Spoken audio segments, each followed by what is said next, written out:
petang ni adalah untuk mengetahui atau menyelami aspek dilema yang sentiasa ada dalam kalangan komuniti pemain bola sepak, terutamanya selepas alam persekolahan. Perjuangan selama 11 tahun secara rasmi tamat pada 10 Jun yang lepas apabila telah mendapatkan keputusan SPM. Jadi hari ini kita nak bahaskan, kita nak bincangkan, kita nak kupaskan topik-topik yang sangat menarik, iaitu apa hala tuju pemain bola sepak. Pemain bola sepak sendiri di negara kita tidak pasti lagi dengan hala tuju yang sesuai atau relevan dengan kehidupan dan juga perjalanan mereka selepas alam persekolahan. So hari ini kita ada dua ikon bola sepak kita, bintang bola sepak kita, kesayangan ramai, ya, memang terkenal di kalangan semua peminat-peminat dan juga pemain bola sepak tempatan maupun antarabangsa. Okey, tanpa melengahkan masa, saya ingin memberi ruang kepada Encik Muhammad Roslan untuk memulakan acara kita pada petang ini. Dipersilakan Encik Roslan. Bismillahirrahmanirrahim. Selamat sejahtera, selamat petang. Terima kasih Tuan Moderator Cik Raj Kumar yang dikasihi, dan juga coaches dan juga parents dan juga pelajar-pelajar yang baru menghabiskan SPM. Sebelum kita mulakan, terutamanya saya nak ucapkan tahniah kepada semua, segala susah payah yang kita pelajar telah lalui selama ni. Alhamdulillah hasilnya dah ada di tangan. So sekarang apa jua keputusan yang ada di tangan, secara bijak kita perlu rancang masa depan kita. Dan sebenarnya tiada apa yang terlambat ataupun yang terlepas peluangnya. Dia cuma balik pada kita, bagaimana kita nak rancang masa depan kita ni. So izinkan saya kenalkan diri saya sedikit. Okay, saya Muhammad Roslan bin saya seorang pelajar lepasan Sekolah Sukan Bukit Jalil. Saya bekas projek nasional. Saya bekas pemain nasional sukan, tapi bukan sukan bola sepak, sukan kriket. Dan saya habis di Sekolah Sukan Bukit Jalil dahulu. Saya bersama-sama dengan kawan-kawan saya yang lain, kami mempunyai satu masalah yang cukup besar bagi kami dahululah, di mana kami terpaksa memilih satu pilihan yang cukup sukar dilakukanlah. Kita diberi pilihan di antara nak memilih jalan cerita akademik, iaitu dengan cara meneruskan pembelajaran ke Menara Gading, ataupun memilih untuk berada dalam skuad Sukma ataupun berada dalam skuad pembangunan negeri dan juga pembangunan nasional. So di situ saya membuat satu pilihan yang agak sukar. So saya memilih untuk meneruskan pembelajaran saya ke IPT. Dan alhamdulillah berkat usaha dan doa ibu bapa saya dan coaches saya terutamanya, saya hari ini bergelar sebagai seorang jurutera. Dan juga saya berkat dari kelulusan akademik saya dan juga kebolehan sukan saya adalah diberi tanggungjawab untuk menaung dan menerajui Cyberlink FC. Dan juga saya juga secara jawatan saya satu lagi adalah pengarah pembangunan sukan di Cyberlink International College lah. So di sini apa yang saya nak tekankan dan saya cuba nak sampaikan di sini adalah, kita sebagai seorang atlet, first of all kita kena buang satu mentaliti di mana saya bersukan, so saya tak perlu nak belajar. There's no such thing.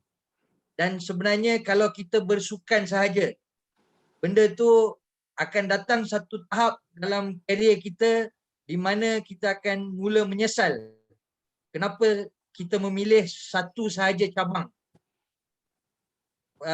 Ini kerana seperti kita sedia maklum, apa jua sukan, kita ada tempoh tamat ataupun tempoh persaraan.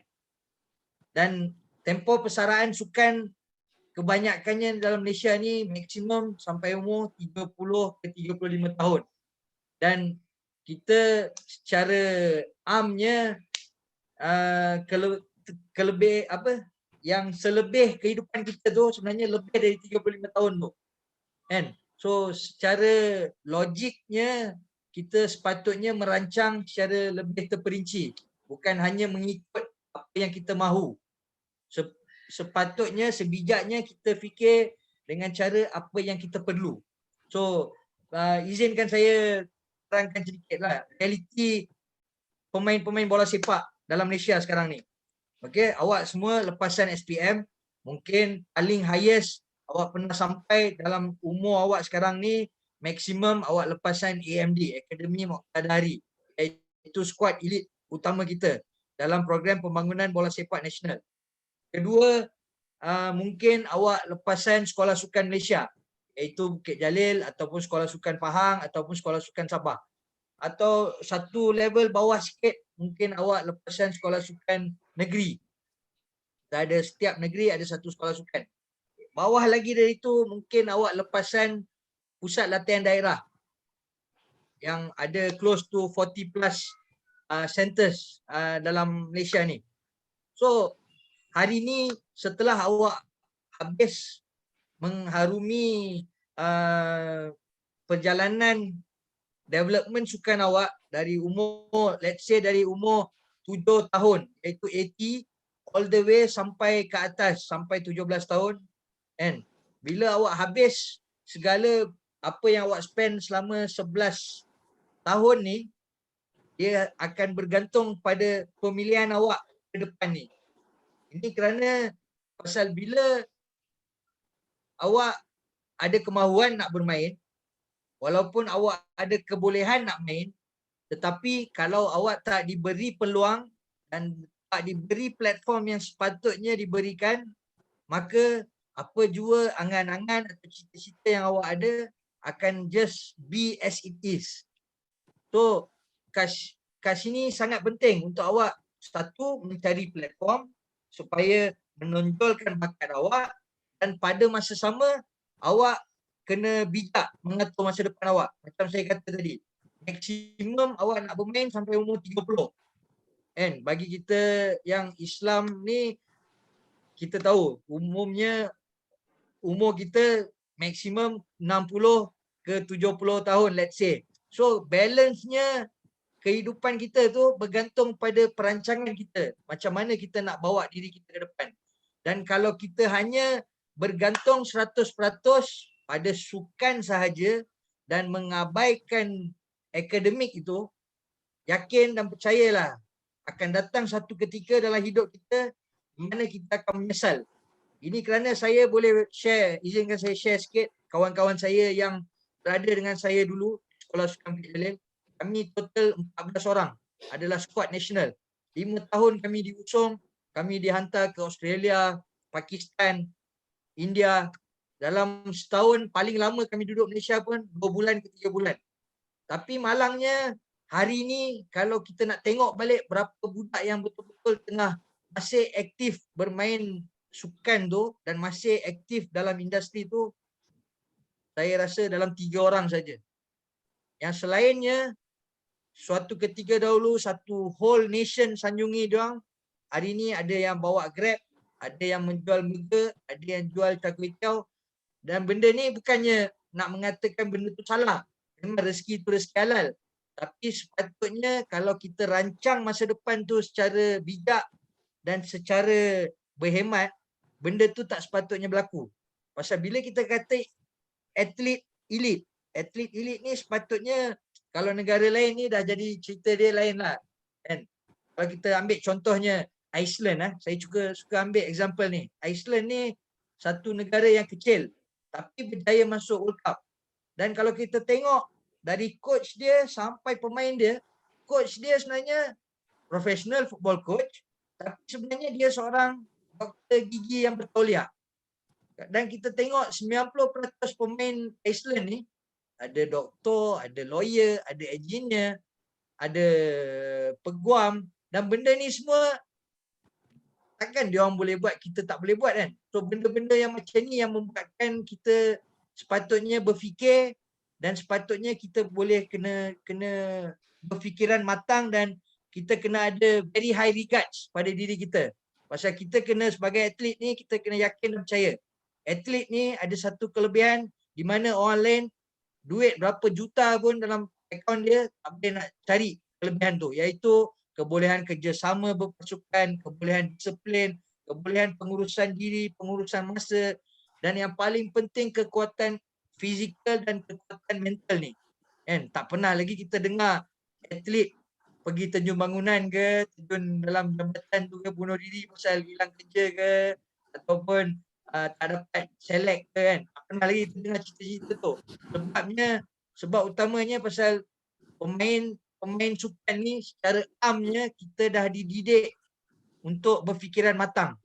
Sebabnya contohnya kalau kita bermain dalam padang dah 90 minit dah lunyai dah kan, kena maki yang coach pun kita masih boleh senyum. Sebabnya kita masih boleh berfikiran matang. Tapi kalau benda sama kita bagi budak yang tak pernah bermain masuk dalam padang, bagi satu situasi yang sama, percayalah benda tu akan jadi satu disaster. Kan? So di sini first of all kita kena yakin benda tu sebenarnya belajar ni is not something yang susah. Cumanya kita tak pernah fokus sikit pun. Kalau kita dapat fokus 10% dari apa yang kita fokus dalam padang tu, percayalah belajar ni macam makan kacang je sebenarnya. Dia balik pada usaha kita je. Kan? Kita nak bermain bagus, kita training hard. Sama juga nak belajar bagus ni, pernah tak kita buat ekstra? Kita buat lebih dari apa cikgu suruh. So benda-benda macam tu yang kita kena terapkan lah. Dan in a nutshell, saya cuma nak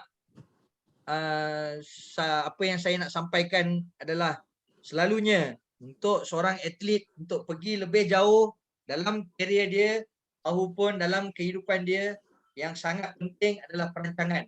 Dan orang putih, orang kampung saya selalu kata failing to plan is actually planning to fail. So kita first of all kita kena plan. So planning kita ni kena berasas dan juga something yang kita boleh achieve lah. So saya rasa panel-panel kita yang lain sebenarnya lebih arif berkenaan bola sepak. Kita ada Michael Owen Malaysia, kita ada kita punya super midfielder Malaysia, Cik Syaril Arsyad, bersama untuk kongsi ilmu diorang dan juga experience diorang. Harap kita ambil serba sedikit dari apa yang diorang sampaikan dan cuba capai dan kejar impian tu. Jangan sesekali berhenti kejar impian. Pasal apa pun kita nak buat, first of all kita kena usaha. Selagi tak ada usaha, benda tu memang takkan bawa kita ke mana-mana lah. So sebenarnya saya ucapkan tahniah pasal usaha dari kalian dah terlihat di sini. Hari Sabtu petang awak sanggup meluangkan masa untuk tahu lebih lanjut berkenaan masa depan awak sendiri. So harap apa juga yang disampaikan oleh legend-legend kita di sini dapat diguna pakai secara terbaik untuk kehidupan awak sendiri. Terima kasih Encik Raj. Ya, terima kasih Encik Rozlan atas perkongsian yang diberikan sebentar tadi. Okey, kita akan melangkah masuk ke agenda utama pada hari ini. So saya tujukan soalan ini kepada kedua-dua jurulatih kita, kedua-dua bintang bola sepak kita, kedua-dua rakan baik saya. Bagaimana untuk menjadi seorang pemain profesional yang berjaya? Apa yang diperlukan? Ramai yang bermain bola sepak, tetapi bukan semua yang boleh sampai ke tahap tersebut. Tetapi apa yang perlukan? Apa nasihat coaches kepada anak-anak tempatan kita, pada ubi-ubi muda kita yang bersama kita pada petang ini? Cuba enlighten us a bit. Okay, kita boleh mulakan dengan Coach Syaril dulu. Okey, Assalamualaikum dan selamat petang. Terima kasih atas undangan ni. Okey, atas pengalaman yang bila dikatakan daripada Encik Raj, Saya rasa bergantung pada individu itu sendiri. Okey, contohnya mungkin saya boleh ambil daripada pengalaman yang saya ada, di mana saya dikatakan adik-beradik saya semuanya memang bersukan daripada ayah saya pun. Cuma berbeza sukan saja. Ayah saya seorang pemain badminton. Cuma kalau kita tengok daripada badminton ke bola sepak memang jauh dia punya bidang. Menggunakan tangan dan menggunakan kaki. Tapi di sini apa yang saya nak sampaikan, biasanya matlamat yang sebenar ataupun kita ke mana yang kita nak, apa tujuan sebenar yang kita nak bila kita cebur dalam bola sepak, sejauh mana kita tekad untuk jadi sebagai pemain yang profesional, ataupun sejauh mana kita boleh letakkan diri kita sebagai pemain bola sepak daripada peringkat awal lagi, maksudnya pada sekolah rendah. Kalau nak ikutkan zaman berbezanya zaman dulu sekarang, saya rasa zaman sekarang banyak tempat-tempat yang diorang boleh berlatih, maksudnya akademik-akademik di luar sana mempunyai banyak tempat yang kita sendiri boleh pilih di mana yang kita nak. Dan di masa dahulu, zaman saya rasa kita hanya berpeluang di sekolah saja untuk bermain bola sepak, selain bermain di rumah dengan kawan-kawan jiran tetangga kita, dan kita pun tak pernah dapat satu tim yang compete pun macam sekarang. Kalau ada pun kita mungkin main di halaman rumah je, mungkin dalam 4, 5 orang, 6 orang, dan itulah kita punya aktiviti setiap petang pada zaman dahulu lah, maksudnya peringkat bawah umur lah. Jadi di situ bila bakat kita telah dicungkil oleh cikgu sekolah dan digalakkan ataupun dorongan daripada cikgu, saya rasa situlah bermulanya kita sebagai pemain dalam sukan yang kita cebur ni. Biasanya peringkat-peringkat awal ni cikgu yang akan menentukan kat mana kita punya arah yang sebenar. Ada mungkin kita sebagai pemain hoki, ada ataupun sukan selain pada banyak sukan yang ada, mungkin boleh jadi olahraga, tapi dalam masa sama, semua aktiviti-aktiviti tu saya telah mencuba. Maksudnya apa sukan pun dalam sekolah, saya akan cuba dan diberi peluang. Maknanya persaingan tu ada. Jadi bagi saya minat yang mendalam dalam bola sepak tu sebenarnya lebih mendorong saya ke arah tu lah. Satu lagi disiplin ataupun bagaimana kita nak meletakkan sebagai pemain ataupun sebagai bertanggungjawab untuk melaksanakan tugas kita sebagai pemain, itu adalah penting, kena ada pada setiap individu tu lah. Selain pada dorongan cikgu ataupun family kita. Terima kasih Coach Sharif di atas perkongsian tadi. Okey, sekarang kita beralih pula kepada Coach kesayangan kita, Coach Hasmawi Hassan. Okey, boleh mohon kongsikan pendapat Coach di atas soalan saya tadi. Okay, terima kasih. Sebelum tu, Assalamualaikum dan salam sejahtera kepada semua. Terima kasih kepada Tuan Moderator kita yang cantik rupawan. Okey, pada bos, Tuan Director, Tuan Razlan, Coach Syarif dan juga semua ibu bapa dan juga mungkin bakal pelajar untuk Sabling Football Club atau Sabling International College. Alright, di sini saya kongsikanlah, okey. Alright. Sebenarnya saya cukup kagum dengan situasi sekarang lah, okey. Nak macam Coach Syarif cakap tadi, kita nak compare ataupun bandingkan zaman dulu dengan sekarang. Okey, dengan segala kita panggil dari segi teknologi, dari segi support, yang paling penting support. Dulu dari segi kita panggil untuk mak bapak untuk nak support, membantu apa anak-anak masing-masing. Kemungkinan tu dari segi kesungguhan tu nampak ada, tetapi mungkin tak macam sekarang lah. Okay, dia dah macam satu kita panggil gelombang baru untuk sekarang ni, untuk parent nak tengok anak-anak berjaya dalam bola sepak. Tetapi pada masa sama, saya faham, okay, ibu bapa mana yang tak nak anak dia untuk berjaya dalam pelajaran juga. Cuma di sini mungkin dari sudut apa yang kita nampak dari segi industri sekarang ni lah. Okay, memang semua dari segi untuk relevan dalam industri, orang akan nampak platform semasa persekolahan adalah di dalam sekolah masing-masing. Macam yang Cik Rozan nyatakan tadi, kita ada AMD, kita ada sekolah sukan, kita ada PLD, dan bawah pada tu, bawah umur kita ada Akademi Tunas, berusia daripada start usia semuda 7 tahun hingga 12 tahun di dalam Akademi Tunas, dan selepas itu di sekolah menengah terlibat dengan PLD, sekolah sukan. So dari segi platform tu dah betul. Okay, tetapi selepas itu ke mana? Selepas SPM, ke mana hala tujuan anak kita? Yang kita nampak betapa parents daripada anak berusia 7 tahun follow, ikuti perkembangan anak, usung merata, bawa ke sana ke sini untuk mencari platform, sampailah umur 17, then after that of course kita hanya nampak kepada beliau dan presiden. Tetapi adakah kita yakin dengan kita nampak persaingan yang sangat dahsyat? Contoh yang saya boleh berikan kat sini, kalau kita ambil setiap negeri, satu sekolah sukan dan 4 pusat latihan daerah kita ambil. So paling minimum saya ambil kat situ 20 setiap sekolah pelajar yang bersekolah di PLD. So kali dengan 5 sekolah sukan yang terlibat untuk program ni, so 100 orang players ataupun pelajar setiap tahun akan habis. Dan suddenly satu step ke hadapan kita nampak belia lah kat situ kan, pasukan belia negeri. So selalunya pasukan belia negeri maksimum kita kata 30 players lah yang akan dipilih. Okey. Dan kemana lagi 70 orang? Setiap tahun benda ni akan berulang. Kan di situ kita nampak satu kekangan, satu benda yang kita nampak lompong. So di sini bagi saya very simple. Untuk menjadi seorang pemain profesional, of course kita perlukan platform. Okay, kita perlukan platform. Okay? Dan kita kena bijak untuk memilih ataupun merebut peluang tu. Dan bagi saya gunakan formula ni. 1D, 5S. Maksud D yang pertama, of course disiplin. Disiplin tak pernah lari, takkan lari daripada kehidupan kita. So, and then 5S yang pertama, S yang pertama, stamina. S yang kedua, strength. S yang ketiga, speed. S yang keempat, skill, kemahiran. Dan S yang kelima, smart, bijak.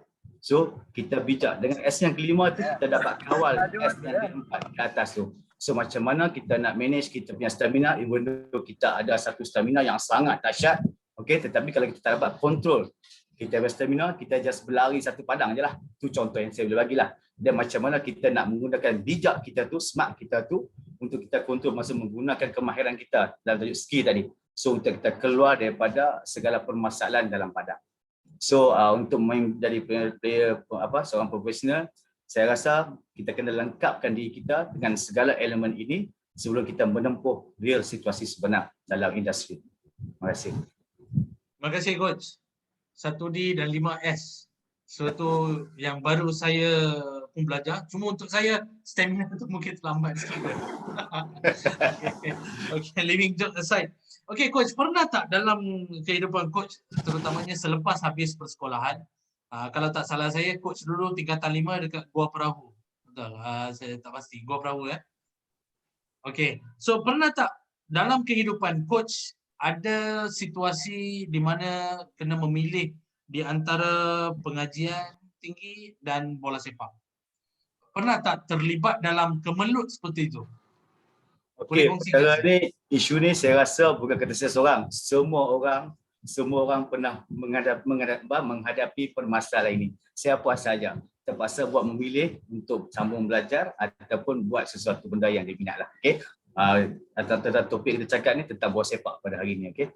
Cuma beza saya di sini, alhamdulillah, syukur, mungkin perjalanan saya lebih baik lah berbandingkan kawan-kawan saya yang sebelumnya. Termasuk kami satu batch bermain untuk mewakili negeri seawal usia 12 tahun dan mewakili negeri Pulau Pinang dan segala kejohanan kebangsaan. So mengikut kategori umur saya punya perjalanan agak cantik alhamdulillah sehinggalah sampai habis SPM dan habis saja form 5 saya continue sambung ke tingkatan 6. Bermakna di situ saya masih lagi tidak percaya dan yakin yang saya mampu untuk mengadakan diri, melakukan diri dalam industri profesional. Tetapi alhamdulillah baik saya dalam tingkatan 6 bawah, okey, lower 6, saya dah dapat meletakkan diri dalam professional team, first team Pulau Pinang. So that time kemungkinan saya sampai sehingga sehari ini saya masih lagi rasa terkilan ataupun sebabkan tak sambung pelajaran. Tapi pada masa decision yang saya buat, keputusan saya buat betul, saya dah berada dalam profesional punya team. So maybe pada masa tu pendekatan yang saya ambil dengan kata yang mudah, saya just tamatkan pengajian sehingga tingkatan 6 sahaja dan continue dengan bermain bola sepak lah. Tapi apa yang kita kena fahamkan di sini, pada zaman coach dulu untuk masuk ke tingkatan 6 bukan mudah. Pasal banyak bukan pilihan yang ada. Untuk masuk ke tingkatan 6 sendiri perlukan grade, certain grade yang tertentu dan bukan semua yang layak untuk pergi ke tingkatan 6. Pada time coach habis SPM dulu tak ada banyak alternatif yang kita boleh pilih. Dan juga dari segi pendidikan saya pun baru tahu yang coach lanjutkan sampai ke tingkatan 6, di mana benda ni adalah sesuatu yang penting. So maknanya coach sedar bahawa kepentingan akademik tu still perlu sampai betul-betul dapat confirmation jadi sebagai seorang pemain profesional. Betul. Maknanya Sebab tidak itulah per- saya sangat memahami program ni. Saya sangat merasai apa yang dirasai oleh anak-anak muda kita, because mungkin tercari-cari apa peluang untuk dia orang terus meneruskan dalam bidang pengajian dan juga sukan. Maknanya apa yang kita kena ambil pedoman daripada Coach Hasmawi ini untuk tatapan semua yang hadir pada hari ini adalah jangan abaikan pengajian tinggi kerana kita nampak satu platform untuk ke arah belia, ke arah presiden, ke arah kejohanan-kejohanan tertentu, dan kita letakkan kekangan ke atas diri kita sendiri untuk tidak progres ataupun tidak maju ke hadapan. Ya? Terima kasih Coach di atas perkongsian tadi. Okey, Coach Syaril, macam mana pula, apa pandangan coach pula tentang dilema yang dihadapi oleh pemain itu sendiri dan juga dilema dari segi sudut sebagai seorang ibu bapa? Apa pandangan coach? Macam mana kita nak handle situation ini? Kalau kita tengok keadaan sekarang, di mana ibu bapa, saya tengok galakan ibu bapa untuk anak-anak dia memang menggalakkan, tapi dalam masa sama tekanan yang ada tu saya sendiri tengok lihatkan ibu bapa sendiri pun tak boleh nak handle. Di mana bukan, maksud saya bukanlah benda yang tak elok, tapi maksud saya di mana dia, keinginan dia untuk melihat anak dia berjaya dalam bola sepak terlalu meninggi, tapi dalam masa sama juga perjalanan anak tu masih jauh. Jadi di situ saya rasa kita kena menitik berat atas perjalanan setiap masa anak-anak tu mengikut peringkat umur mereka. Sebab dalam apa jua pun kita tak dapat pastikan apa yang akan berlaku pada masa hadapan. Walaupun macam saya sendiri, mungkin kita bermain bola daripada sekolah rendah dan peringkat menengah sampai habis sekolah, kita try cuba nasib kita untuk peringkat yang lebih baik, dan sehinggalah kita berjaya juga akhirnya untuk bermain sebagai pemain profesional.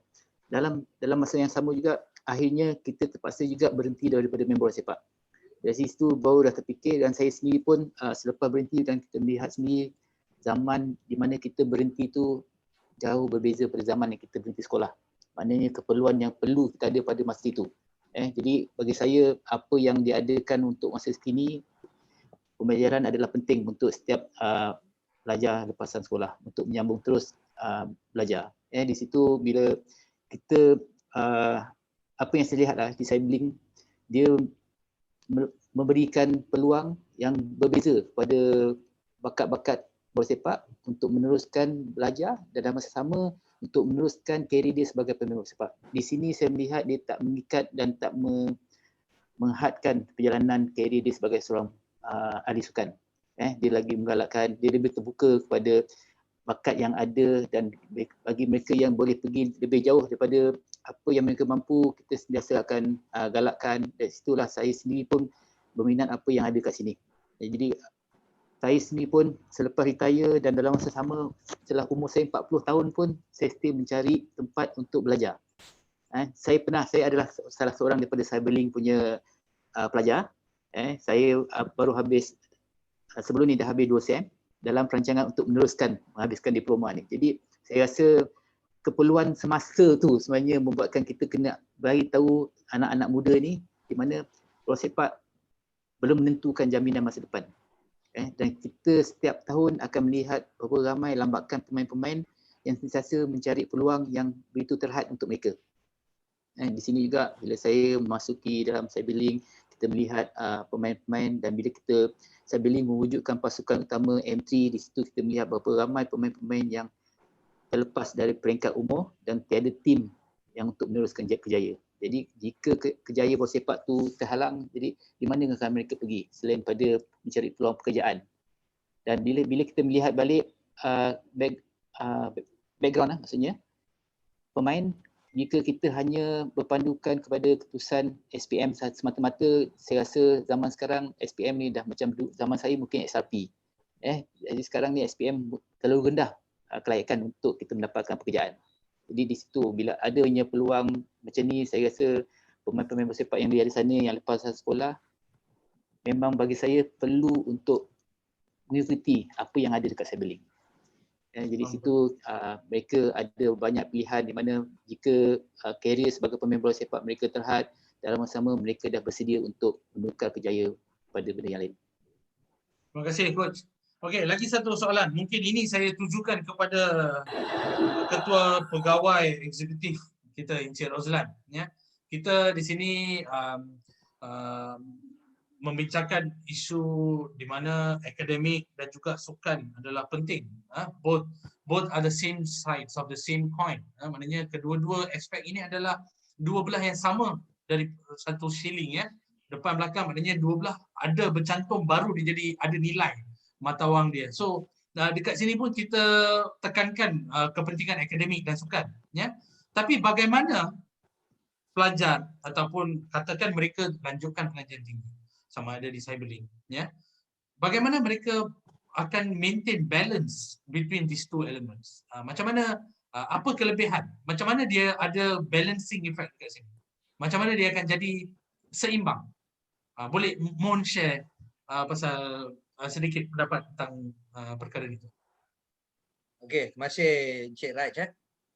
Okey, seperti saya bagi tahu tadi, sebenarnya dia ada dua elemen. Apa yang kita perlu dan apa yang kita mahu. So, apa yang kita perlu adalah sebenarnya akademik tu. Apa yang kita perlu. Dan sebenarnya apa yang mahu tu, kalau tanya semua orang kat sini, of course it's gonna be main bola sepak lah. Kan? Tapi di sini kami faham, kalau semata-mata main bola sepak sahaja tanpa memperkasakan diri dengan keperluan iaitu akademik, dia akan jadi satu planning yang sangat one-sided dan sangat-sangat short-sided lah. Saya bagi satu situasi, ya. Contohnya, kita bermain macam Coach Hasmawi cakap, habis let's say kita tak payah pergi sampai AMD, kita ambil SSN. Habis SSN, alhamdulillah dia dapat terpilih masuk ke dalam skuad belia. Dan dalam belia, okey, dia masih dapat tempat. So dia abaikan belajar dia. 2 tahun dia bermain untuk skuad belia dan tahun seterusnya dia fight tempat, dapat naik ke presiden. Iaitu sampai lagi dia ada lagi 2 tahun. Dan bila habis 4 tahun tu, kalau katakan dia tak dapat naik ke tim atas, dia iaitu ke tim profesional, first tier team tu, iaitu Premier League team ataupun Super League team, maka 4 tahun planning yang dia buat untuk 4 tahun itu adalah very one-sided dan dia telah membazirkan 4 tahun yang sangat berharga dalam life dia orang. Meanwhile, dekat Football Academy Cyberlink, apa yang kita buat? Untuk pengetahuan semua, kita bawa masuk players yang tak pernah ada profile, tak pernah duduk dalam mana-mana National Football Development Program. Even untuk tahun ini, kita ada total 5 budak kami yang berada dalam skuad belia dan juga skuad presiden. Contohnya, saya berikan ada seorang goalkeeper kami yang masuk training kami, saya rasa 8 bulan. Correct me if I'm wrong, Coach Asmawi. Ya, 8 bulan dari Kota Tinggi, Felda Kota Tinggi. Dia tak pernah bermain untuk sekolah pun. Tapi first time dia pergi selection ke FC Penang punya under 19 squad, terus dapat selected dan diberi kontrak. Dan apabila dia dah diberi kontrak, immediately kita berikan dia satu cuti belajar.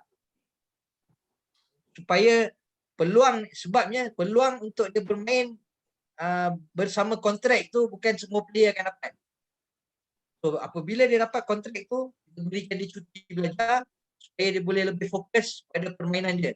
Pada peluang tu takkan datang 2 kali. Sekali yang datang tu kita kena grab it. It's either you get it or you lose it lah. So di situ kita memberi dia cuti dan contohnya sekarang apabila kita bagi dia cuti, tetapi sekarang because of this pandemic, liga diberhentikan, tak dijalankan lagi. So apa yang kita buat? Kita benarkan dia continue belajar. So di sini pemain-pemain kita semua tak ada seorang pun yang membazir masa. Maksudnya dia kalau dia tak masuk program kami dulu, senang cerita belia tu memang bukan even something yang dia boleh imagine. Sebabnya dia tak pernah main sekolah pun. Tapi sekarang di sini dia bypass. MSSM dia tak main, sekolah pusat latihan daerah pun dia tak duduk, sekolah sukan negeri pun dia tak main. Tapi datang umur 18, dia menempah nama terus pada level 19 tahun. Dan yang membezakan dia dengan pemain lain adalah akademik tu dia masih teruskan. So dia bila kita juggle both ni, dia akan jadi satu produk yang di mana untouchable lah. Dia satu produk yang sangat-sangat luar biasa. Okey, untuk untuk menyelam lebih dalam sikit dalam statement tadi yang mana pelajar tersebut mendapatkan peluang untuk beraksi bersama belia Penang, ya. Bagaimana platform itu wujud? Kerana latihan dan sebagainya berlaku di Selangor. Ini bukan saja soalan dari saya, ini adalah soalan mungkin berlegal di atas kepala para hadirin kita. So on behalf of them asking, macam mana dia dapat peluang untuk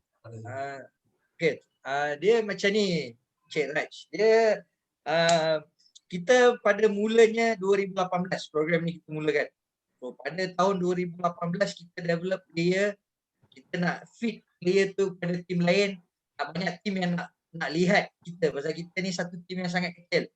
So back then apa yang kami used to do, kita keluar, even coaches kami sendiri, even head coach Asmawi Hassan, even head coach goalkeeper, they used to keluar duit diorang sendiri, hantar student pergi untuk selection kerana yakin pelajar-pelajar ni dah sampai tahap.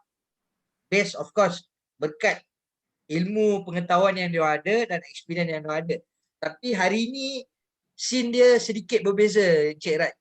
Scene dia sekarang coaches, kebanyakan professional coaches yang bawa tim under 19 dengan under 20 tu di luar tu, mereka dah tahu tentang kewujudan platform yang kita wujudkan ni. So di sini transition dia lebih mudah. Dia akan jadi lebih pada bertanya, dia perlukan player yang dalam lingkungan kategori macam mana dan macam mana, dan kalau kita rasa player tu dah sampai tahap, kita akan fit. Dan untuk pengetahuan ni Cik Raj, sejak tahun 2019 ke 2021, alhamdulillah dengan bangganya saya berani nak cakap effectiveness of budak-budak kami yang dihantar untuk selection adalah 100%. Kita hantar dia pergi selection, alhamdulillah dia dipilih. Dan kebanyakan budak ni, we are talking about budak yang tak pernah ada nama sehingga umur 18. Dia datang dengan keinginan dan kemahuan nak menjadi seorang pemain profesional tanpa mengabaikan akademik dia lah. Macam mana kita nak seiringkan, nak seimbangkan dua-dua ni, sebab utama kenapa kita bawa masuk semua industri expert dalam program ni lah. So, semua coaches adalah ex-players, diorang tahu resipi kejayaan, diorang tahu even to the smallest thing of, for an example, cara berjalan semasa selection akan diajar oleh coaches kita. Kan? Pasal Encik Raj kena faham dan parents di luar tu kena faham. Kita ada close to 300 ke 400 kandidat yang perlu di screen dalam masa maksimum 6 jam. So it's not the easy task. So kita kena ada elemen to be standing out of the crowd. So ilmu-ilmu, insight, knowledge tu akan diberikan oleh head coach kita lah. Maknanya keterampilan diri pun penting dalam pembentukan pemain. Dan juga di sini kita tekankan character building lah. Sahsia tu yang akan bawa player kita ke hadapan lah. Kerana karakter ini yang akan mendorong kita untuk lebih berdisiplin dan mengejar cita-cita dengan apa, konsistensi, ya. Itu yang lebih tepat kalau kita nak jelaskan kepada hadirin kita pada petang ni. Okey, beralih pula ke coaches sendiri. Kita tahu perjalanan seorang pemain bola sepak bermula seawal umur 7 tahun. Kalau kita tengok di peringkat akademi akademi dan juga peringkat grassroots level ya. Daripada umur 7 tahun ni mungkin pada zaman coaches mungkin tidak ada, ataupun saya yakin tidak ada akademi yang menekankan dalam pembentukan player untuk jangka masa yang panjang, kerana umur 7 sehingga 18 adalah satu tempoh yang sangat panjang. Even kadang-kadang ibu bapa sendiri boleh jadi letih untuk membimbing anak-anak tersebut ke arah pembentukan sebagai seorang pemain profesional. Jadi saya juga sering dengar terminologi kematangan sukan. Kematangan sukan, sports maturity. Bagaimana sports maturity ni dalam pandangan coach di kalangan pemain-pemain bola sepak kita? Bagaimana sports maturity curve dalam arena bola sepak Malaysia? Boleh kongsikan sedikit pendapat coach, dan juga bagus kalau coach boleh terapkan sendiri pengalaman coach dalam benda ni. Bila coach sampai to the peak? Silakan coach. Coach Syaril atau coach Asmawi? Ada dua coach di sini, saya tunjukkan kepada kedua-dua coach. Saya dulu Okey. Bagi hotel dulu. Kematangan dalam kita membawa diri dalam bidang kita saya rasa tekanan ataupun mungkin dorongan mungkin berbeza dulu dan sekarang. Dulu kita lebih independen. Kita main bola pun depan rumah sendiri, dan pernah pengalaman kena kejar dengan parent pasal cermin pecah lah, itulah semua. Jadi itu semua orang kata aktiviti petang yang kita bermain yang ujung-ujungnya rupanya hasil dia jadi berbeza. Jadi maksudnya pengalaman bukanlah bebas, tapi dia lebih pada apa kelakuan atau tindakan atau permainan yang kita buat adalah masa tu semuanya bergantung pada kita punya kreativiti. Jadi apa pun aktiviti kita buat. Cuma apa berbezanya sekarang saya lihat kekangan anak-anak kita yang zaman sekarang lebih nampak macam dikongkong oleh parent untuk meletakkan okey, aku nakkan anak aku sebagai pemain bola sepak, so memang dia akan bantu anak dia pergi hantar balik semua setiap minggu, setiap hari, apa-apa pun aktiviti. Dalam masa sama kita tak tahu pun yang anak kita ni sebenarnya dia memerlukan benda lain yang dia lebih untuk dia beraktiviti. Maksudnya mungkin sukan lain ataupun permainan lain ataupun berkawan dengan orang yang berbeza selain pada semuanya dalam bola sepak. Sebab dari situ kita melihat kehidupan yang ada pada zaman ini, yang terkini, maksudnya telah dikongkong dalam satu aspek, satu jalan yang sama saja. Mungkin saya bermula dengan bola sepak, tapi akhirnya bila saya di sekolah menengah, saya meneruskan karier saya sebagai pemain hoki dan sampai ke peringkat negeri. Saya pun tak jangka yang saya boleh main hoki. Padahal Form 1 baru first time saya pegang kayu hoki. Jadi kita tak tahu bakat setiap individu atau setiap pemain ataupun anak-anak kita ni, kita tak tahu sebenarnya bakat dia kat mana sebenarnya. Mungkin minat nak menjadi sebagai pemain bola sepak tu, saya rasa kebanyakannya semua minat nak jadi pemain bola sepak. Tapi adakah bakat tu ada daripada anak kita tu, atau adakah ada atau tidak pada pemain tu. Jadi kat situlah sebenarnya bagi saya bergantung pada kita melihat sendiri sejauh mana kemampuan individu tu untuk membantu kita dalam industri bola sepak. Dan dalam masa sama juga kita melihat sendiri sejauh mana kematangan yang ada setiap pemain-pemain tu. Kita tak boleh melihat daripada segi kebolehan yang kita rasa dia tu sebagai pemain yang bagus, ada talent yang baik, tapi dalam masa sama daripada segi menjaga diri dia sendiri dia tak mampu. Bakat dia maksudnya mungkin pendedahan secara berbeza tu tak ada kat dia. Itu yang saya melihat sekarang. Jadi kekangan anak-anak kita nak berfikiran yang lebih banyak, lebih luas tu mungkin jadi kekangan pada mereka. Sebab berbeza. Sekarang apa yang kita nak semua depan mata. Kita nak boot, kita just pergi kedai je kita beli. Dulu kita nak boot, kita pinjam abang kita punya, pinjam kawan kita punya. Tak sama saiz pun kita letak kertas ataupun stokin ekstra dalam kasut untuk kita main bola. Jadi itu usaha kita untuk kita nak main bola, usaha kita untuk jadi sebagai pemain bola. Orang nak pakai kasut, kita pakai kasut. Maksudnya walaupun kita tak ada, tapi kita usaha juga macam mana kita nak dapat kasut. Tapi sekarang tak ada. Sekarang you kata you tak ada kasut, you pergi kedai, you beli. Dan you tak tahu pun macam mana usaha you. Kadang saiz yang berbeza pun you tak tahu. You punya saiz 6, you pakai saiz 7. Kat situ pun bila kita melihat berapa kurang cerdiknya setiap pemain yang kita dorong cara yang tak betul. Maksudnya yang membawa pun itu sebenarnya macam mana kriteria nak jadi sebagai pemain sepak, tapi dalam masa sama ikutan tu dah dijadi yang maksudnya jalan yang tak berapa elok lah. Saya sendiri melihat ada pemain-pemain dah peringkat negeri dah main untuk belia, tapi masih lagi tak pandai, tak tahu pun sebenarnya saiz kasut dia pakai berapa. Kat situ pun kita melihat berapa matang, mananya kematangan seorang pemain tu untuk membawa diri dia sebagai seorang pemain. Betul. Jadi saya Okey. rasa kita perlukan pelbagaikan aktiviti untuk pemain-pemain kita lah sebenarnya. Faham Coach, terima kasih. Untuk Coach Asmawi, saya nak tukar sedikit soalan pula. Pasal penerangan tadi dah agak detail. Okey, so untuk Coach Asmawi, saya nak tanya pula, soalan cepu Mas. Apa yang kurang di kalangan? Apa yang kurang di kalangan anak-anak muda kita sekarang, generasi sekarang? What is the missing point? Apa yang berbeza dengan player-player lain? Kita tengok mengikut peredaran zaman daripada tahun 60-an sampailah ke sekarang. Kita tengok ramai orang-orang tua kita sendiri cakap, generasi kami dulu berbeza. Tapi saya nak tengok apa pandangan coach dalam konteks generasi. Apa yang kurang atau apa yang lebih? Okey, bagi saya sebenarnya yang kurang tu tak ada, yang lebih tu banyak.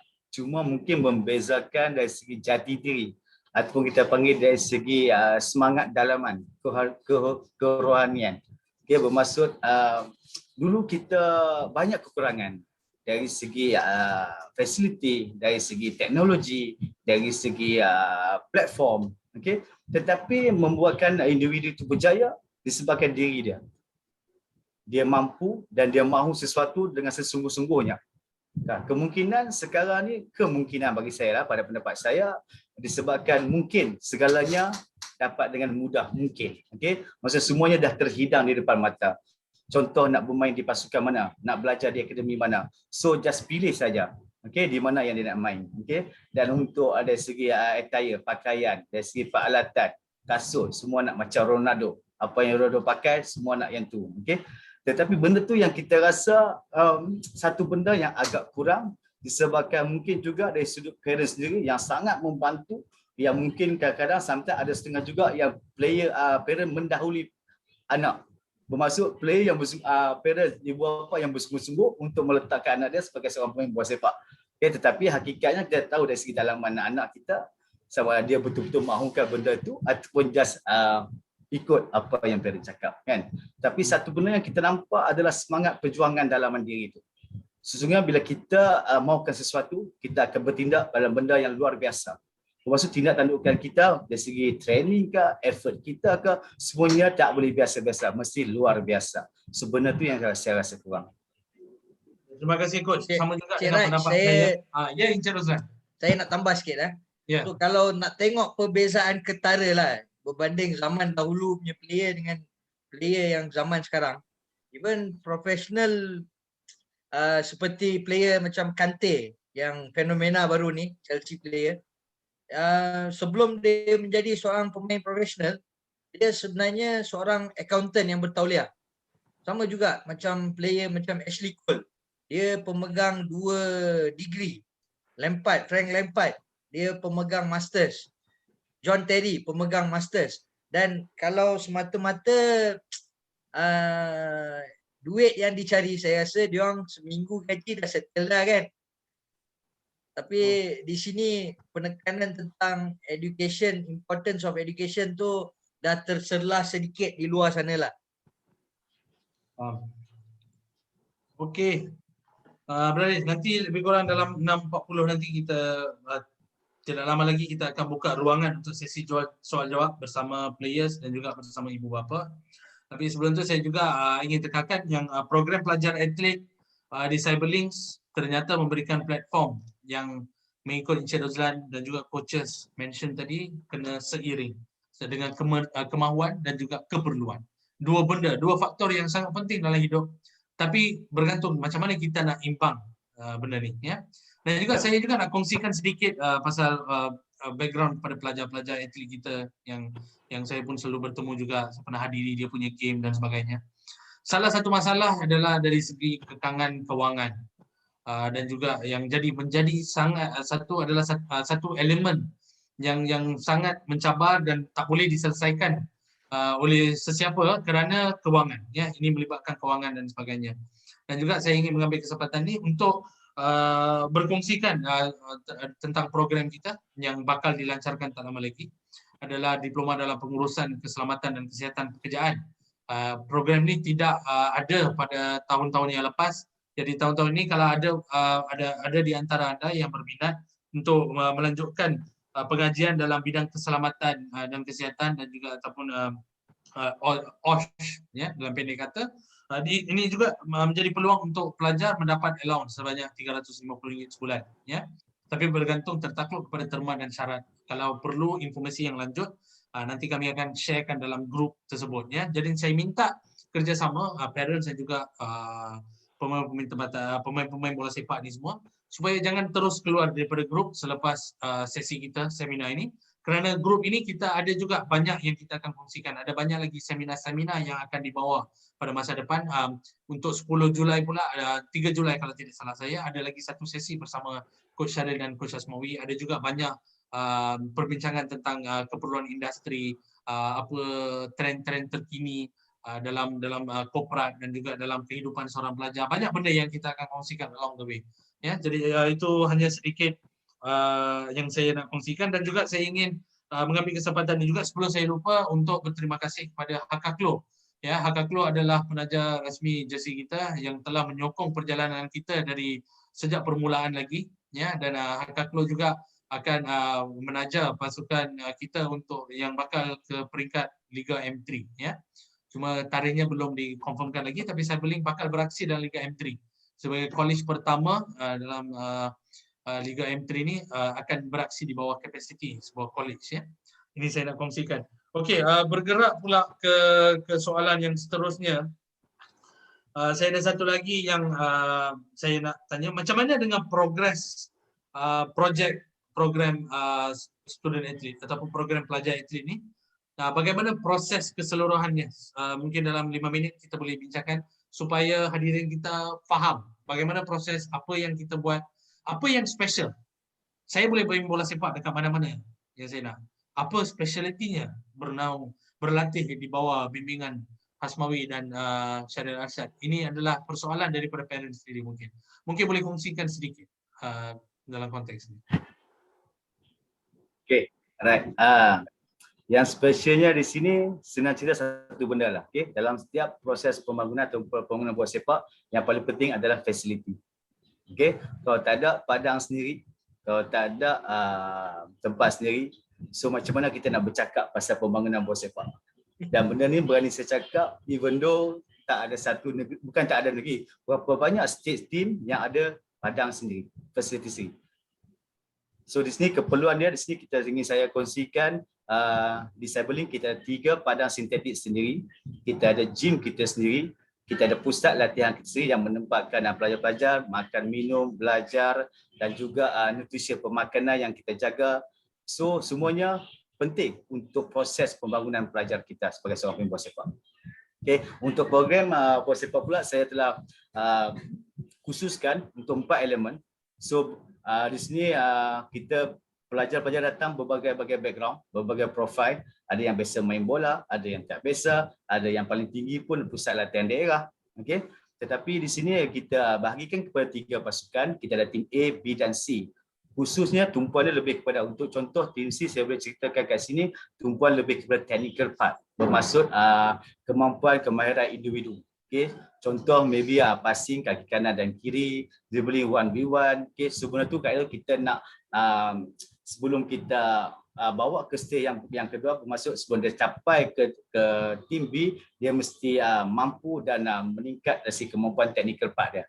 Dan untuk tim B dan C kita akan masukkan sedikit, kita akan continue dengan technical part dan juga physical part. Dan of course kita akan masukkan tactical dan juga psikologi kat situ. So 4 elemen penting untuk dalam program kita, physical, technical, tactical dan psikologi. Terima kasih Coach atas pengisian tadi. Okey, saya nak buka ruang dulu. Mungkin saya akan attend kepada Encik Zamri Aziz. Saya tak pasti ini namanya adalah parent atau player itu sendiri. Encik Zamri yang first 7 soalan. Tadi ke jawab soal jawab dengan parent. Okey tuan, kita buka ruang. Sila ajukan soalan anda kepada 3 panel kita pada hari ini. Terima kasih tuan. Okay, Assalamualaikum semua.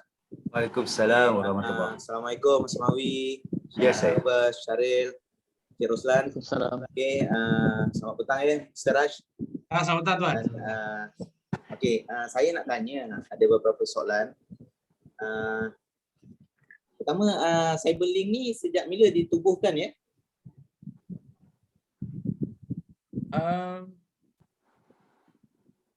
Nak saya jawab? Boleh. Boleh. Dalam kapasiti CEO. Okey, Ikut untuk pengetahuan Tuan Zamri, Cyberlink ni sebenarnya institusi ni telah ditubuhkan sejak tahun 2006 lagi. Dan untuk pengetahuan Tuan juga, kami ni adalah satu-satunya institusi pengajian tinggi di Southeast Asia yang diberikan kelulusan penuh oleh kerajaan untuk menjalankan kos Diploma in Football Studies. Okey. Soalan nombor 2 saya. Okey, so dengan kata lain maksudnya college ni diiktiraf oleh kerajaan lah. Ya tuan, Okey. betul tuan. Macam katakanlah pelajar-pelajar kat sini, adakah dia mendapat fasiliti yang sama macam pelajar-pelajar dekat universiti yang lain ataupun college yang lain yang menawarkan macam beasiswa ke atau bentuk macam PTPTN ke atau macam mana? Atau kena parent kena keluar kos sendiri atau macam mana? Mungkin saya boleh jelaskan sebab tu saya juga handle strategic planning. Tuan, untuk penjelasan mengenai perkara tersebut, memang semua college atau universiti di Malaysia bila dia bergelar college atau universiti mesti kena ada approval daripada MQA dan Kementerian Pengajian Tinggi. Dua badan ni adalah badan utama yang akan tengok kita punya approval sama ada college ni layak untuk menjalankan program-program diploma ataupun pengajian tinggi atau tidak.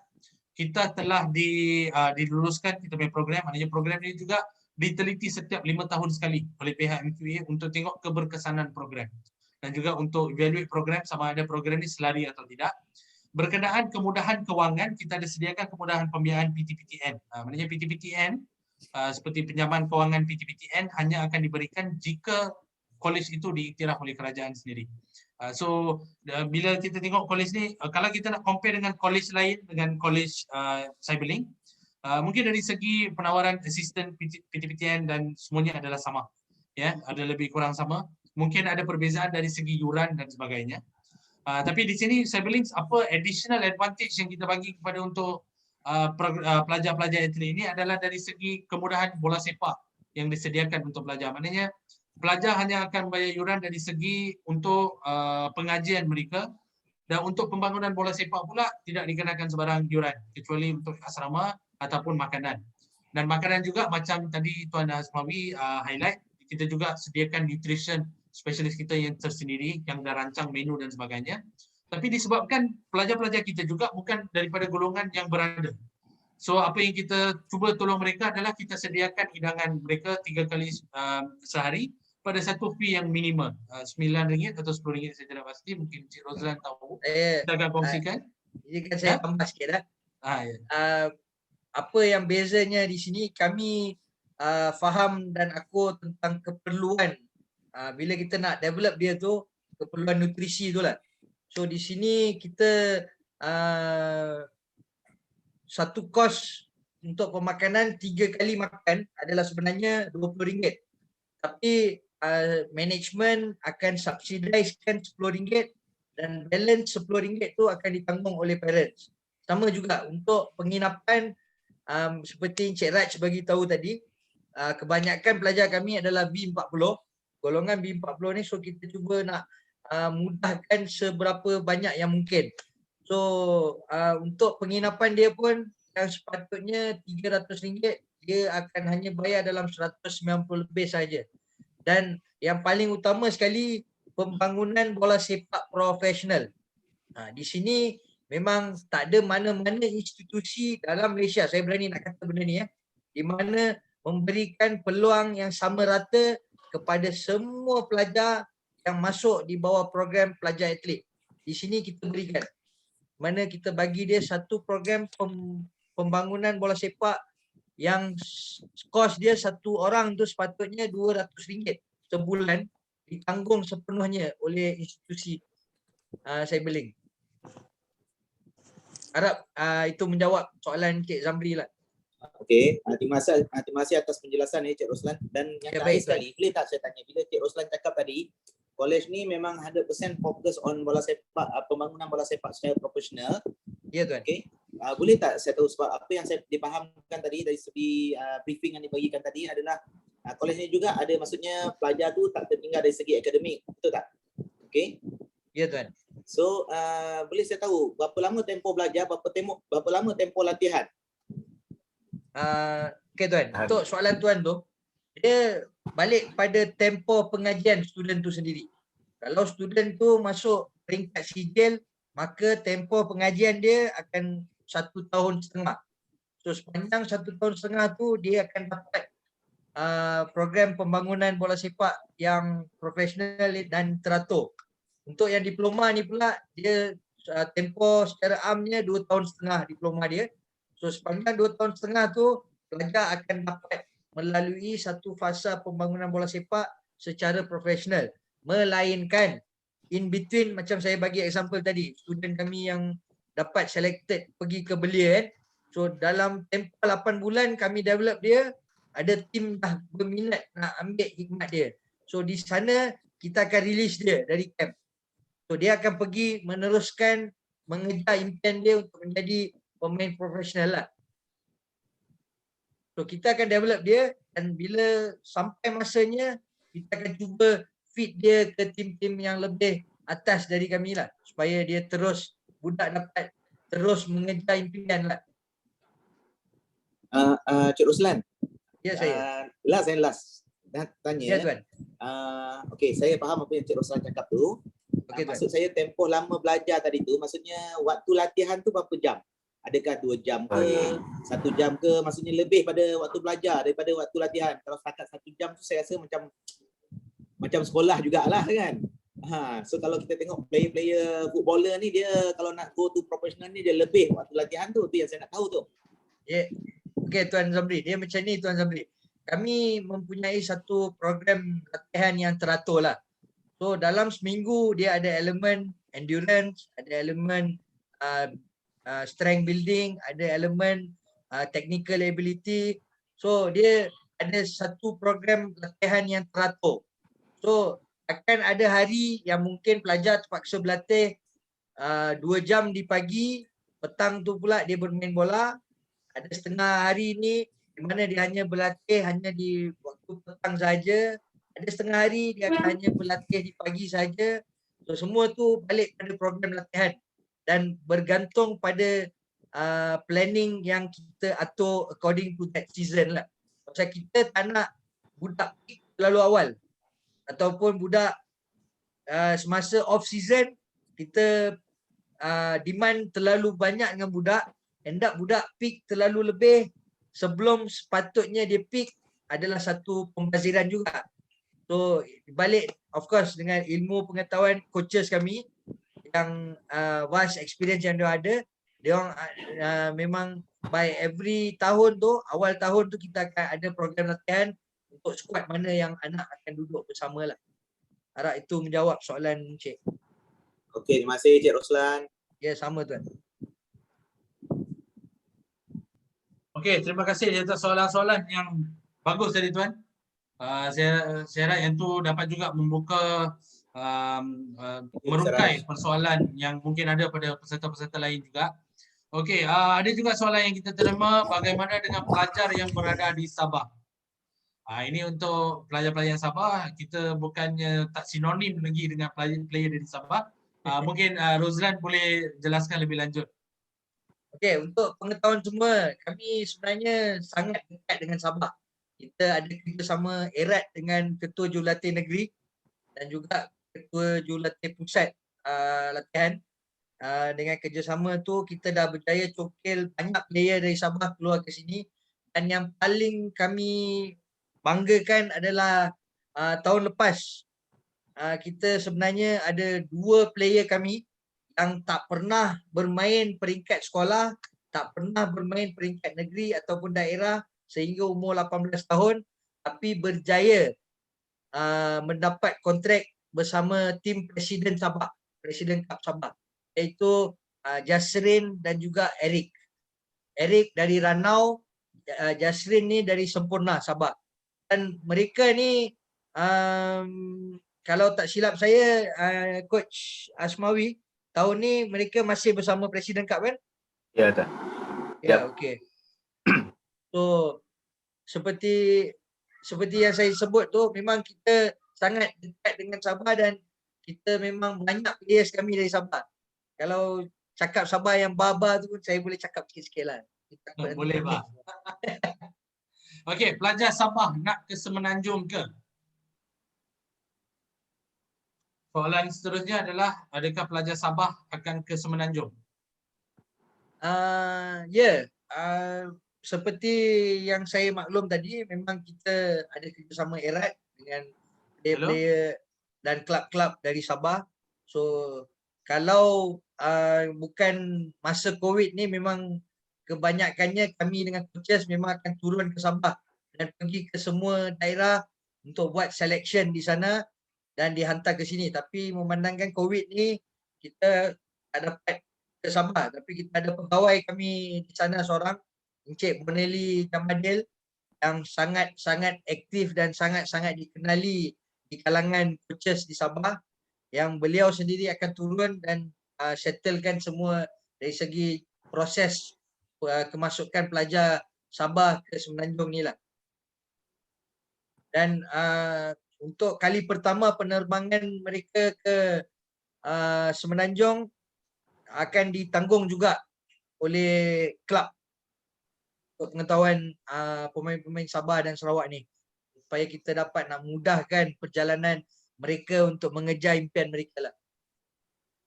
Terima kasih, Encik Rozlan. Okey, ada lagi satu soalan. Saya nak tanya, macam mana bagi pelajar lepasan SPM sekarang ni nak teruskan sebagai pemain bola sepak dengan keadaan COVID-19 sekarang yang susah nak cari tim? Maknanya soalan dia, macam mana kita nak teruskan COVID-19 satu faktor, dan lagi satu faktor adalah susah nak cari tim. Okey, saya lepaskan pada yang profesional lah untuk menjawab. Asmawi? Ya, okey, right. Jelah kita sedar dengan hakikat sekarang, kita dilanda pandemik yang baru. Mungkin masih lagi ada orang yang tak dapat nak menerima hakikat sebenar. Okey, tetapi pada yang sama kita faham konsep dia, very simple. Di sini kelainan dia, kita masih tetap teruskan latihan kita, okey, dengan fokus kepada fizikal, more on camp based training, so lebih kepada gym apa semua. So benda tu tak ada masalah dari sudut untuk prepare. Dan semua sedia maklum lah, okay? Kita punya industri ni, kita punya perjalanan very simple. Setiap tahun, semua state akan buat selection. Sama ada belia, presiden. So kelebihan pemimpin kami, pelajar kami, satu ya, latihan yang berterusan disebabkan fasiliti yang kami ada. So kami mampu untuk mengawal dan mengadakan dengan SOP yang sepatutnya. Okay. Dan Barat, bila kita ambil jalan cerita, okay, contoh saya bagi kat sini, ingin saya kongsikan bersama di sini. Selalunya, okay, untuk tahun ni, contoh kebanyakan selection akan berlaku bulan 9 dan bulan 12. So after that, dapat tak dapat, rezeki ada ke tak ada, kita akan tunggu lagi setahun pula the next year, bulan yang sama, 11 dan bulan 12. So apa yang berlaku dalam masa hampir setahun tu? Apa persediaan sendiri by individual yang kita lakukan untuk kita target untuk the next. Kalau impian kita memang teguh ataupun tetap kepada nak menjadi pemain profesional. Kan? So persediaan diri tu. Barat pelajar kami, kelebihan di sini adalah insya-Allah dengan apa yang berlaku, memang terkesan, tetapi dari segi persediaan diri tu, Barat dia ada selection di mana-mana, dan dari segi panggilan tim-tim mana, pelajar-pelajar kita dah bersedia. Senang je konsep dia. Untuk para juri ataupun pemilih, untuk memilih pemain dalam setiap pasukan, persediaan pemain sangat penting. So pemerhatian mata ni dia tak menipu. Kalau players tu atau pemain tu pergi dan tidak bersedia kerana tiada tim untuk latihan, kerana mungkin tiada game, tiada persediaan diri, so macam mana dia nak perform untuk menonjolkan diri dia, kan? So di situlah kelebihan di sini. Dan satu lagi macam yang kita kongsi daripada awal. Kenapa kita nak menunggu setiap tahun, hujung tahun baru nak pergi untuk selection? Kenapa dalam jangka masa itu kita tidak penuhkan kita punya masa dengan masa yang tak terbuang, yang sia-sia. Okay, di sini pelajar kami walaupun apa yang berlaku, still continue dengan pembangunan bola sepak, still continue dengan pengajian. So benda tu barat masa berlalu macam mana pun, dia masih lagi membawa masuk benda yang sangat manfaat pada diri masing-masing. Thank you coach, thank you. Soalan seterusnya, soalan Rashid masuk saja, cuma masa saja yang sedang berkurang. College ini kerajaan atau swasta, kos below 2K atau 1K? Okey, untuk jawab soalan ni, college ni adalah di bawah swasta, institusi pengajian tinggi swasta, tapi dengan kita punya mission untuk transforming communities through education and sports lah. So macam saya explain tadi, kita ada peluang seperti mendapatkan allowance menerusi beberapa program yang terpilih, dan juga kita ada bagi subsidi dan sebagainya. Secara umumnya pendapat orang bila dia IPTS, dia akan cakap oh IPTS tak boleh, dia mahal.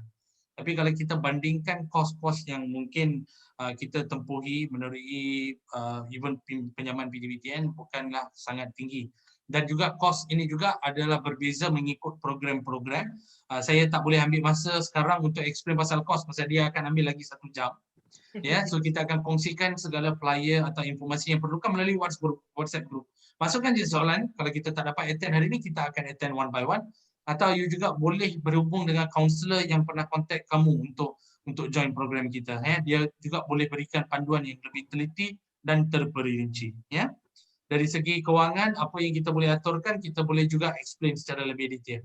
Ya, tapi program-program tertentu yang akan dapat allowance dan sebagainya, ya, yang lain boleh ditampung menerusi program seperti program pengajian diploma pengajian bisnes, ya, ataupun diploma pengajian bola sepak. Ada yuran yang berbeza-beza mengikut kemampuan student juga boleh pilih, tapi ultimate objektif adalah boleh bermain bola sepak. Ya, kita boleh jelaskan dengan lebih lanjut. Dan lagi satu soalan adalah saya berasal dari Kundasang, tempat yang sangat cantik, sejuk. Untuk program bola sepak, berapa semester pengajian? Okey, untuk pengajian bola sepak, semester pengajian ada 6 semester, ya, 2 tahun setengah pengajian. So 1 semester adalah latihan industri. Tempoh pengajian adalah 2 tahun lah, 2 tahun 6 bulan. Okay? So untuk maklumat lanjut kita akan circulate flyers ataupun informasi-informasi berkenaan program dalam grup WhatsApp yang kita ada sekarang, ya. Dan juga saya nak tanya, kalau pelajar SPM tidak dapat 3 kredit tapi dia mendapat sijil SPM, bolehkah minta rayuan? Okey, untuk 3 kredit adalah bukan tetapan college sendiri tetapi yang ditetapkan oleh pihak MQA dan kementerian. Maknanya syarat minimum untuk masuk diploma adalah 3 kredit dan mesti lulus SPM. Tapi berita baik untuk semua yang hadir pada hari ini secara rasmi saya nak explain benda ni pasal kita tak pernah buat apa-apa hebaan mengenai program ini. Kita juga sedar yang ada juga atlet bola sepak yang tidak cemerlang dari segi akademik. Okey, kita tak boleh nak force dia pergi untuk ambil SPM kembali. Dan ada juga banyak talent-talent yang tak ada kelayakan SPM tapi talent football dia adalah sangat tinggi.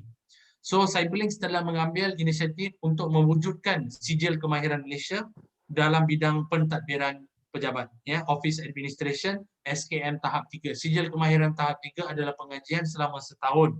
Dan syarat minimum untuk program ini adalah berumur 16 tahun dan ke atas sahaja. Tidak perlu apa-apa background ataupun tidak perlu apa-apa kelayakan akademik, persekolahan, PT3 dan sebagainya. Ya. So ada kalau yang ada yang kurang cemerlang dalam SPM atau gagal dan sebagainya, awak boleh gunakan peluang ini untuk memohon melalui program Sijil Kemahiran Malaysia di bawah Jabatan Pembangunan Kemahiran. Ya, ini adalah skill based program, ya. Okey, untuk lagi satu soalan bergerak kepada soalan daripada Amirul. Umur saya 16 tahun dan saya nak tanya, saya tiada pengalaman bermain di Akademi Tunas, PLD, sekolah sukan dan sebagainya. Pak Seka ada harapan untuk saya menjadi pemain bola sepak profesional. Saya rasa ini yang kita bahaskan daripada permulaan sesi ini. Ya, saya harap kita dapat ambil poin-poin penting yang dibahaskan tadi. Okey, tidak perlu background sebagai pemain bola sepak. Encik Rozlan pun pernah share, share pasal kita punya pelajar yang sekarang bersama skuad Pulau Pinang. Ya, skuad presiden ya. Kalau tak salah saya. Okey, Penang FC. Belia Penang FC. Dia tidak pernah mewakili sekolah dan sebagainya, berasal daripada Felda. Okey, tidak pernah ada pendedahan di peringkat kompetitif, tapi sekarang dalam pasukan belia. So, untuk menjawab Amirul, ya, boleh.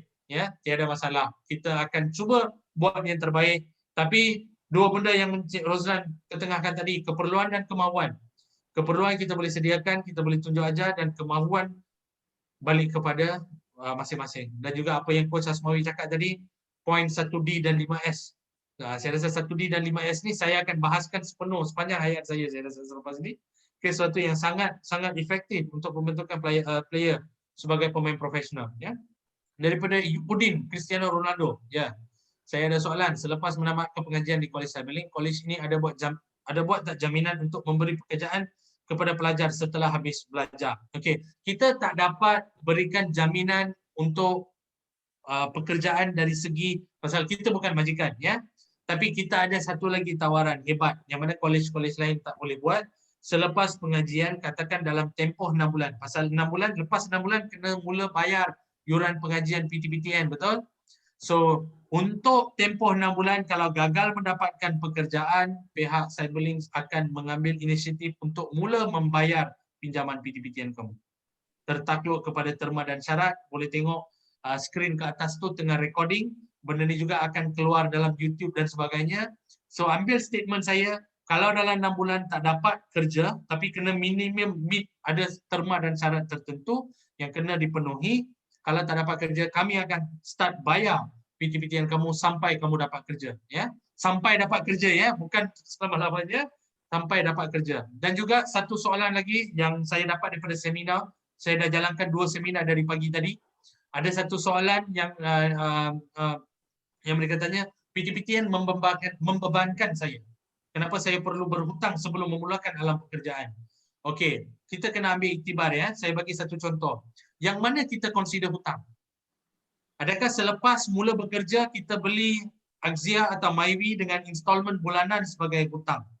Atau mengambil pinjaman untuk mempersiapkan diri dengan kelayakan akademik yang bakal membantu kita mendapatkan pekerjaan dan untuk bergerak, untuk marah ke hadapan sepanjang perjalanan hidup kita. So, dua benda ni. Pendidikan dan PTPTN, perbelanjaan ini adalah sejenis pelaburan. Pelaburan untuk masa depan. Dan ada juga soalan yang saya terima tadi. Ada juga yang bahaskan tadi, lepasan SPM boleh juga dapat 1,800, 1,500 gaji dan sebagainya. Kita boleh buat OT dan sebagainya, boleh cecah 2,000. Kenapa saya perlu sambung belajar? Adik-adik sekalian, para hadirin kena fahamkan benda ni. Awak boleh dapatkan gaji 2,000 untuk buat masa sekarang. Tapi bergerak ke hadapan. Macam mana peningkatan tahunan, pengijrahan dalam dari segi pekerjaan dari satu syarikat ke syarikat yang lain. Bagaimana kita nak kembangkan, macam mana nak naik pangkat. Ini semua hanya akan boleh terjawab sekiranya awak ada kualifikasi. Ya, maknanya kena ada qualification, academic qualification. So penting, jangan tengok PTPTN ini sebagai satu bebanan, tengok sebagai satu pelaburan. Ya, kita kena tanya, kita tepuk dada, tanya selera apa yang kita nak. So kita bergerak searus dengan kemahuan kita. Ya. Okey, lagi satu. Anak saya umur 16, 20, 21 dari sekolah biasa ke college vocational tahun ini. College vocational biasanya belajar sampai umur 19 tahun. Proses pertukaran ke Cyberlink. Okey, mengikut apa yang diberikan oleh kementerian, college vocational akan ada sijil vocational Malaysia. Betul? So, sijil vocational Malaysia ada requirement tertentu yang kalau ditepati, boleh masuk ke program diploma kita. Ada aliran masuk, saya akan kongsikan aliran perjalanan selepas sekolah SKM, SPM ataupun SKM ataupun sijil. Bagaimana hala tuju player tersebut selepas pengajian. Maknanya dari college vocational pun kita ada juga pelajar yang mana dia ada PNGK akademik, dia ada PNGK kompetensi modul semua modul vocational dan sebagainya. Ini semua kita kena penuhkan dulu. Kita kena tepati syarat dia untuk masuk ke program diploma. Ya, tiada masalah, boleh juga masuk. Bila selection akan dilaksanakan? Okey, ini adalah satu soalan di angkasa sekarang. Kita tak boleh nak bagi jawapan.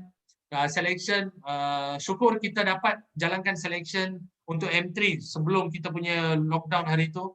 Ya, dan juga kita dapat banyak respon yang positif. Selection akan datang, tapi kita tak boleh nak garanti sekarang memandangkan COVID dan sebagainya. Kita tak boleh, kita dah buat perancangan untuk bulan 6 juga selection, tapi terpaksa ditangguhkan kerana COVID, PKP yang dikeluarkan oleh kerajaan. So untuk selection kita tak dapat lagi bagi satu jawapan yang muktamad untuk sekarang, ya. Kalau pelajar lepasan SPM 2017 boleh join program ni ke? Boleh. Walaupun habis tahun 2000 pun boleh, 1995 pun boleh. Ya, kita boleh. Itu bukan satu masalah. Tapi kalau 2017 pastikan kita penuhi kriteria kemasukan. Kita kena lulus dan kita kena ada SPM 3 kredit, ya. Kalau SPM 1 kredit boleh masuk ke sijil. Problem dulunya SPM gagal. Macam mana saya nak masuk? Memang tak ada jalan masuk, tapi sekarang kita ada sijil kemahiran Malaysia. So para pelajar, para lepasan SPM boleh meneruskan hasrat sebagai seorang pemain bola sepak profesional, ya, kerana ada platform-platform berbeza sekarang ni. Tahun ni adakah selection dilakukan? Okay, saya dah explain tadi. Diploma in Football Study dekat situ available untuk perempuan juga kan? Kan juga, banyakkah student perempuannya? Okey, kita ada setakat ni saya rasa 6 pemain bola sepak wanita. Ya, Diploma in Football Studies, dan ada juga pemain bola sepak wanita yang dari skuad Sukma sebelum ni. Jadi kita juga bagi penekanan selaras dengan plan strategik FAM, di mana FAM berhasrat untuk mempromosikan bola sepak wanita, dan kita juga seiring dengan objektif pembangunan bola sepak negara, ya. So kita kena gerak selari. Boleh apply untuk diploma in Football Study atau sebarang diploma lain, dan pelajar-pelajar ini boleh bergiat aktif dalam sukan bola sepak, ya, tiada masalah. Kalau pelajar dari Sabah yang masuk melalui pendaftaran atau selection, okey, dua-dua platform pun boleh masuk. Selection kita buat kerana kita nak identify team untuk macam M3 dan sebagainya, dan juga nak himpunkan, bukan semua orang boleh travel ke Kuala Lumpur. Macam kita jelaskan tadi dari segi B40 dan sebagainya, kewangan ni adalah satu kekangan. So kita nak mudahkan urusan mereka, so kita melawat setiap negeri setiap tahun. Kita pergi throughout all the states in Malaysia, ya. Kita boleh ikut perkembangan ini dalam page Facebook Cyberlinks ataupun Instagram kita. Okey, dari segi yuran kita akan kongsikan dalam grup dan sebagainya. Macam mana saya nak join tim Cyberlinks dalam Liga M#. Okey, M3. Okey, kita dah pun buat finalization, tapi yang ini mungkin Encik Rozlan boleh jawab secara ringkas pasal kita masa tak lama lagi, ya. Okey, untuk squad M3 sekarang ni kita dah register. Cumanya kalau let's say pelajar-pelajar yang baru akan masuk ni, kalau diorang mempunyai satu level permainan yang bagus, mungkin head coach akan consider untuk register diorang untuk apabila datang tempoh transfer window tu nanti. So peluang tu masih terbuka, tapi untuk berada dalam squad sekarang memang dah tertutup pasal pendaftaran tu dah ditutup oleh FAM. Cumanya bila datang transfer window tu nanti, dan kalau let's say head coach berkenan dengan pemain yang akan duduk dari development tu, mungkin head coach akan consider nak register diorang lah. Semua tu bergantung pada head coach. Okey. Boleh? Okey, apa result yang diperlukan? Saya dah jelaskan sebelum ni apa yang terjadi jika pelajar yang dah habis tempoh belajar diploma dan tidak mendapat selection. Okey, macam kita jelaskan tadi, kita hanya boleh beri platform dan latihan, guidance, panduan sebagainya, tapi dari segi pelajar itu sendiri, bakat dan juga hasil usaha faktor penting juga, ya. Izin saya tambah sikit Encik Raj. So untuk katakan yang tak dapat bermain state, kan, kita ada pemain juga yang tak dapat main state tapi bermain ke Universiti Malaysia, pergi ke Korea. Contohnya Muhammad Affan tahun 2019. Dan kita juga ada 5 players kami yang bermain dengan MBPJFC, di mana kita ada kerjasama, di mana MBPJFC ni bermain Liga FAS, Dan di bawah Liga FAS ni dia ada kota pemain bawah 21 tahun. So untuk pemain bawah 21 tahun ni dia orang telah tarik player-player kita dan insyaAllah sekali dia orang graduate dari program ni, dia orang akan diserap bekerja bersama dengan PBJ. Sebabnya dia ada kelulusan akademik sekali lah. Jaminan pekerjaan saya dah jawab tadi. Macam mana nak cara mohon, kita boleh kongsikan dalam grup nanti. Pengambilan bila tarikh kemasukan yang paling terdekat adalah 21 Jun, ya. 21 Jun adalah pendaftaran pelajar baru untuk Cyberlink FC. So untuk maklumat lanjut boleh hubungi kaunselor masing-masing ataupun boleh post dalam grup, atau you boleh PM saya pun ada dalam grup tersebut. Boleh juga PM Encik Rozlan, ya, untuk penjelasan lebih lanjut. Umur 16 tahun bolehkah masuk akademi ini? Macam saya cakap tadi, SKM, program SKM bakal dilancarkan dan syaratnya adalah 16 tahun dan ke atas. Bergantung kepada permintaan dan juga capacity college. Kita harap kita boleh kepada seramai mana yang boleh lah, ya. Tapi mungkin agak kompetitif pasal kita jangkakan permohonan yang sangat tinggi untuk dalam bahagian SKM tersebut. Okay. And then yuran pendaftaran berapa ribu? Yuran pendaftaran berapa ribu? Itu soalan yang sangat menarik. Kalau kamu ikut page kita, yuran pendaftaran yang kita letakkan dalam Jun ni, kalau player register hanya RM100 sahaja.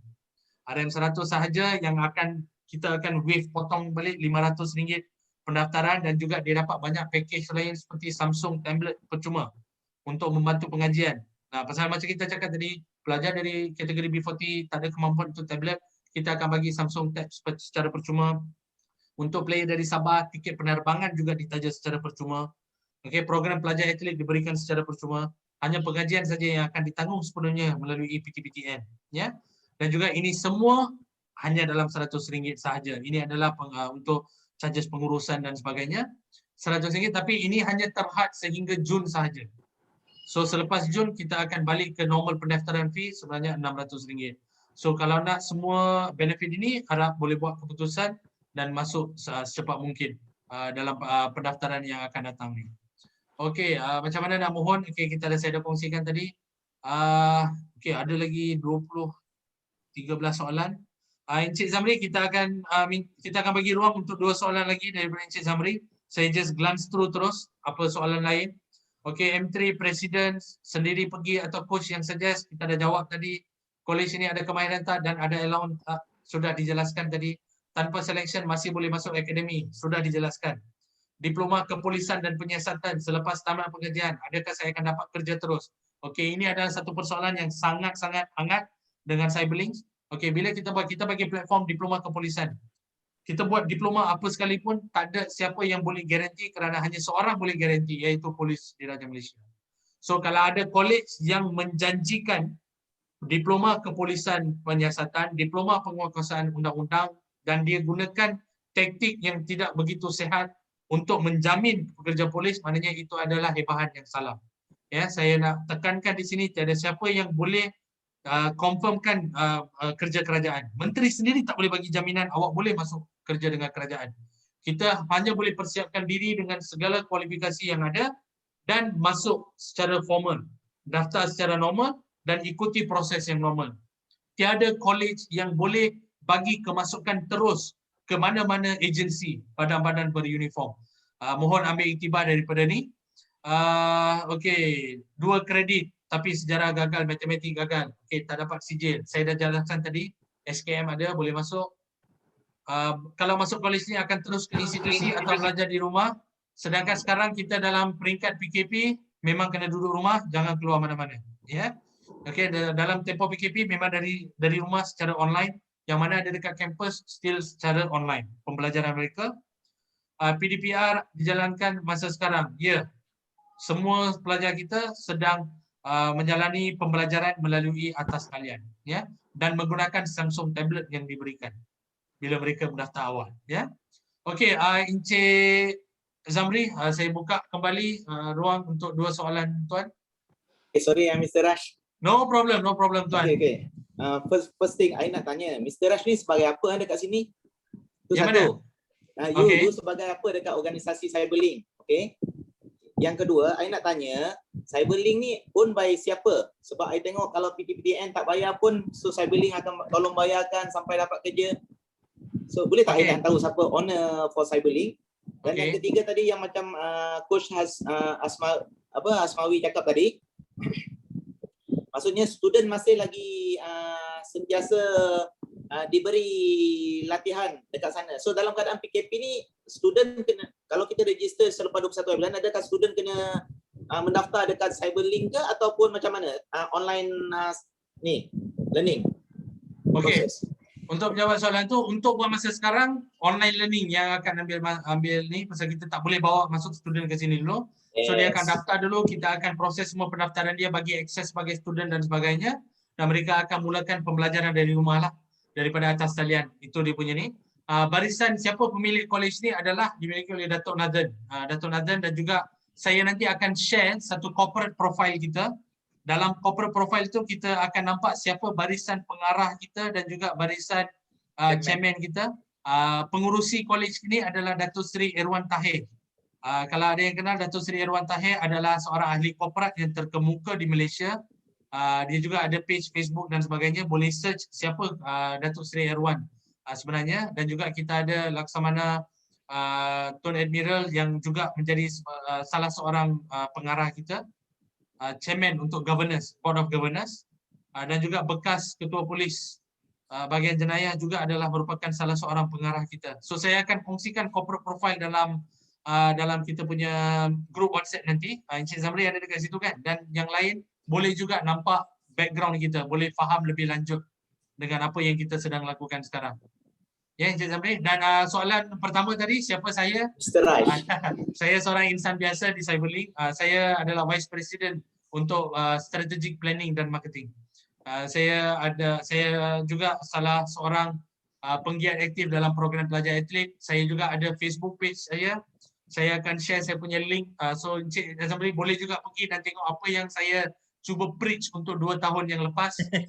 Dan juga saya seorang bekas atlet pemain kriket juga yang memilih untuk pergi ke arah akademik dan bukan untuk sukan. So itu menjadi kita. Cik Zamri, saya nak tambah sikit untuk pengetahuan Cik Zamri, yang Coach Asmawi maksudkan tadi tu, kami dah memang stationkan budak-budak yang lama memang dah duduk dalam hostel dan mereka memang dah berada dalam keadaan gelombang sukan. Bukannya pelajar baru lah. Memang pelajar kami yang lama dah memang menetap dalam asrama dan telah diberikan kelulusan oleh KBS untuk teruskan latihan oleh kerana gelombang sukan itulah. Okey, saya faham. So maksudnya memang ada perancangan yang betul lah dekat sana. So ya, betul tuan. Okey, tak apa. Terima kasih banyak atas penjelasan ya semua. Sama-sama tuan. Bagus, ada seorang yang boleh ajukan soalan-soalan seperti ini. Kita pun tak tahu mana nak share. Kita kalau biar bercakap, kita boleh bercakap sampai pukul 12 malam. Tapi kita semoga kita punya tujuan untuk anjurkan lebih banyak seminar tercapai dengan sokongan daripada semua hadirin dan juga parents-parents seperti Encik Zamri, dan juga kita nak juga hebatkan, kongsikan benda ni kepada seramai yang boleh. Ya, mungkin seminar-seminar yang akan datang mungkin kita akan panjangkan masa sedikit dan sebagainya. Ada juga 2-3 soalan yang baru masuk, berapa yuran daftar? Kita ada jelaskan tadi, saya emphasize sekali lagi, RM100 sahaja untuk lepasan SPM 2020 ya. Untuk lepasan SPM 2020 kalau nak masuk hanya RM100 untuk didaftarkan. Berapa total kos yuran berbeza dengan program-program yang ditawarkan. Okey, kita akan kongsikan juga ikut program yang dipilih. Bila berada di College Cyberlink, makan minum apa semua tanggung ke? Okey, macam Encik Rozan tadi dah explain tadi, makanan ni adalah disubsidi ya. Maknanya daripada segi parent hanya perlu fork lebih kurang RM10 untuk setiap hari untuk 3 menu yang full meal ya. Dia bukan bagi pagi makanan serba kurang, tak ada begitu ya. Diet yang sangat seimbang, ikan, ayam, ikan, daging dan sebagainya. Kita RM100 ni sampai tarikh berapa hari bulan? Sampai 30 Jun. Sampai kita habis 30 Jun ini masih lagi berkesempatan untuk mendaftar masuk. Cara selection kita dah jawab tadi, kita coach sendiri akan suggest Cyberlink sendiri akan mendapat jemputan daripada coaches-coaches untuk hadir ke sesi latihan dan sebagainya.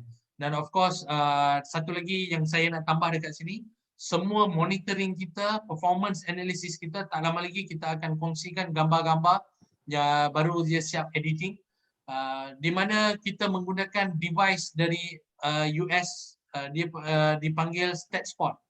Ini adalah sejenis peranti yang dikenakan pada tubuh pemain dan kita akan buat monitoring pergerakan dia, speed test dia dan sebagainya, dan ini akan dicernakan melalui laporan analisa yang mana kita panggil dia performance analytics, ya. Performance analytics bukan ramai yang boleh buat dekat Malaysia, ramai yang tidak tahu kewujudan benda ini. So ini juga membolehkan coaches kita untuk lebih teliti dan juga boleh buat keputusan yang lebih bernas dan juga keputusan yang lebih dinamik. Macam mana kita nak turn ataupun ubah pergerakan seorang player ini ataupun dia punya pembangunan dalam sukan. Dan benda ni juga dilakukan oleh Encik Meng. Encik Meng adalah seorang yang berkhidmat di Eropah sebelum ni, di England, yang kini berkhidmat bersama Cyberlinks Football Academy dalam bahagian performance analytics. Ya, so ada jawatan kosong tak untuk coaches? Okey, kita ada terima banyak application selalunya. Mohon share kalau ada pembukaan, definitely kita akan buka ruang untuk temurega, tapi buat masa sekarang tiada lagi. Ya, ada kalau kita berkembang, nombor bilangan pelajar masih meningkat dan sebagainya, kita perlukan tenaga kerja yang lebih, kita akan buka sesi temurega sekiranya keperluan itu wujud. Ya, okey. Saya pula yang banyak cakap, bukan yang ada cakap. Okey, saya harap kita dah hampir sampai ke penghujung rancangan, hampir masuk waktu lagi, kena sembahyang lagi, ya. So kita tak nak tinggal solat. So saya buka ruang kepada Coach Asmawi untuk berikan kata-kata penutup secara ringkas, ya. Kita dah kehabisan masa. Okey, kata-kata hikmat lah ni ya. Okey, last sekali, simple lah. Okey, jangan tinggalkan pengajian anda. Seimbangkan kedudukannya sehinggalah capai matlamat anda. Alright, so di sini peluang telah kami hidangkan cuma untuk anda melangkah untuk grab dan capai impian anda. Okey, the best never rest, sebab kata pepatah Jawa lah kan. So sentiasa berusaha, kerja kuat dan rebut apa yang ada, insya-Allah. Okey. Okay, terima kasih Coach. Bergerak pula kepada Coach Syaril Arsyad. Ya, kata penutup dari Coach. Okey, ini cuma kata dorongan lah, Ini ada satu platform yang terbaik bagi pelepasan SPM dan sekolah menengah untuk teruskan sebagai pendidik dan sebagai pelajar dan juga sebagai pemain bola sepak, tak kira lah dari sudut mana pun. Jadi saya rasa pasal itulah saya sendiri pun berada di sini. Sebenarnya saya yakin ini salah satu platform di mana setiap keinginan dan kejayaan pemain-pemain yang diinginkan ada. Okey, terima kasih Coach. Okey, kita bergerak pula kepada kita punya CEO Cyberlink Football Academy, Encik Rozlan, untuk berikan kata penutup beliau. Okey, masih Encik Raj. Saya nak pesan bahawanya apa pun decision yang parents nak ambil ataupun player sendiri nak ambil, jangan sesekali abaikan apa yang perlu dan apa yang mahulah. So kalau kita mengambil satu move dengan memilih untuk belajar tanpa mengabaikan apa yang passion kita tu, bola sepak tu, insyaAllah benda tu akan jadi satu asbab yang besar dalam kehidupan kita lah. So apa pun, I wish you all the best. It's a good effort by semua orang pada Sabtu petang macam ni kan. Sepatutnya kita duduk rumah relax, tapi semua sanggup keluar dan mengambil masa yang banyak untuk mendengar dan membuat perancangan.